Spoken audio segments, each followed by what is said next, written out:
राज्याचे उपमुख्यमंत्री तसेच बीड जिल्ह्याचे पालकमंत्री अजित पवार हे आज बीड दौऱ्यावर असून सकाळी पोलीस अधीक्षकांसमोरच अधिकाऱ्यांवर संतापले. मी तुम्हाला 4 तास देतो, सगळी माहिती तयार ठेवा असं म्हणत अधिकाऱ्यांना चांगलंच सुनावलं. पहा काय म्हणाले. विभागीय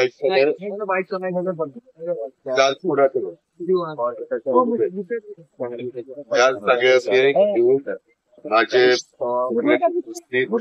मी आता येताना चर्चा केली त्याच्याबद्दल थोडस मला काय काय पाहिजे दुपारपासून देखील परत मी सुरुवात केल्यावर त्याची माहिती नाही असं चालणार नाही.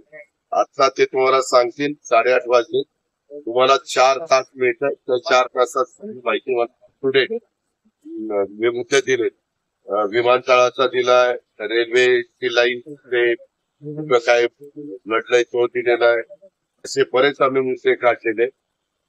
आंबेजोगाईच्या हॉस्पिटलचा आहे, घरकुलाचा आहे, नंतर जिल्हा बँकेला काहीतरी कोटी रुपये पाहिजे ते पीडीआरला बोलून द्या.